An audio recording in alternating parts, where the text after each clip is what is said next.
gonna see how to configure the render. So first we need to select any angle that we want. So now I'm just gonna select one scene that I like. So then you go to media and then you select image and we create a new image.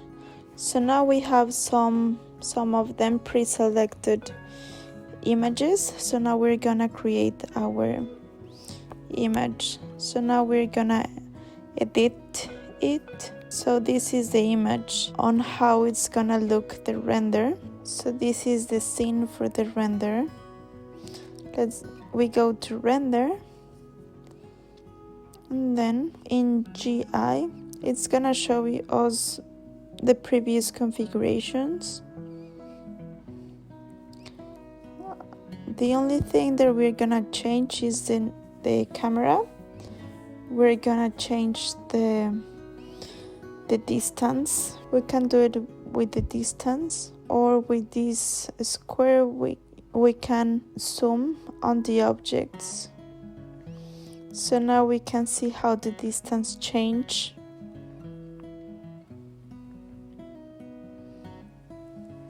So you can see how the distance change between the camera.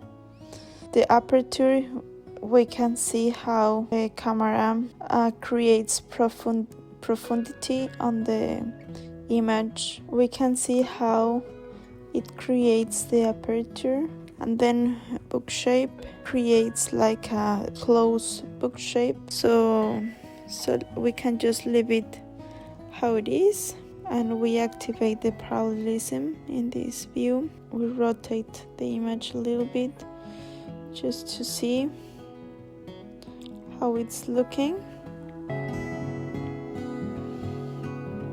The vignette.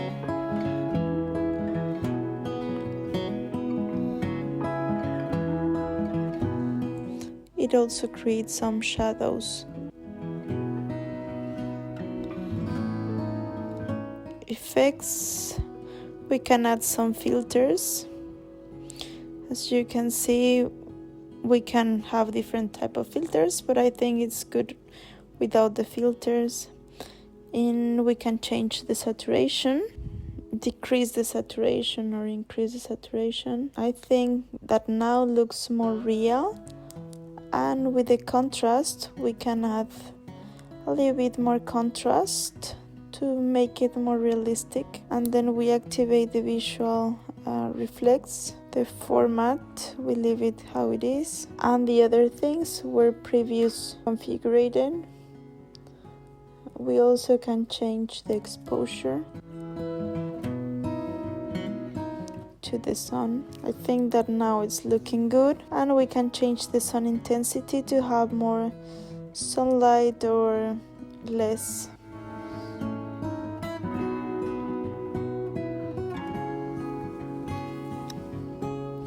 We actualize the information. This is very important because this is the only way to save your changes, and we can change the name. We go out, we quit of the media mode, and we go to export image. We select the image, the last image that we have done. We click in export, downloads. We save it in downloads or in any place that you want.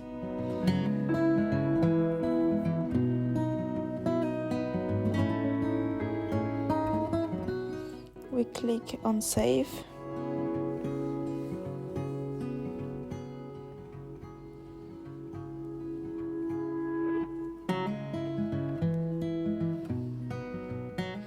And then we have our image. This is how it looks. If we zoom in or out, we can see that the image looks realistic, and that's it for now.